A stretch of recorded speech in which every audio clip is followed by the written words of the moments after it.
बेहतरीन drama serial for किस episode में आप देखेंगे कि ईर्षा जो है एजल से कहती है कि आखिर क्यों तुम मेरे पीछे पड़ चुकी हो। हाथ धोकर इस पर वो कहती है कि जब तक तुम इस घर से निकल नहीं जाती हो मैं तुम्हारा पीछा नहीं छोड़ने वाली हूँ।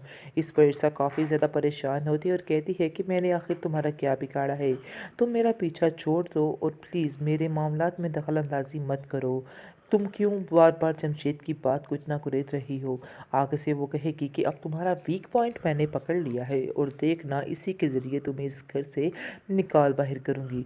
दूसरी तरफ आप देखेंगे कि कमाल भी काफ़ी ज़्यादा डिस्टर्ब हो चुका है अब ईर्षा की वजह से। उसको समझ नहीं आ रही कि आखिर ईर्षा को कैसे डील किया जाए, लेकिन जो कमाल की फूफो है वो ईर्षा का ही साथ दे रही है और कमाल को भी समझाती है कि उसकी इतनी उम्र नहीं है, तुम्हें चाहिए कि तुम उसको वक्त दो। यानी कि वो लड़की बिल्कुल ठीक है, जहाँ तक मेरा तजर्बा कहता है कि इसलिए तुम्हें परेशान होने की ज़रूरत नहीं है। मैंने भी उसको भांप लिया है और मुझे पता है कि वो इस घर के लिए बेहतरीन लड़की है, बस उसे थोड़ा टाइम चाहिए। इसके बाद आइज़ल जो है वो बातें सुन रही होती है और अपनी फूफो से कहती है कि आप इस लड़की को नहीं जानती हैं, मैं इस लड़की को बड़े अच्छे तरीके से जानती हूँ। आप जो कुछ उसके बारे में समझ रही हैं वो बिल्कुल भी वैसी नहीं है। जब आपको उसकी असलियत खुल जाएगी फिर आपको अंदाज़ा हो जाएगा कि वो किस कदर घटिया लड़की है। ये सब बातें कमाल को बिल्कुल नागरेज गुजरती है और कहता है कि तुम अपने रिश्ते की ही कदर कर लो, यानी कि तुम्हें उसके बारे में इस तरह की बात नहीं करनी चाहिए।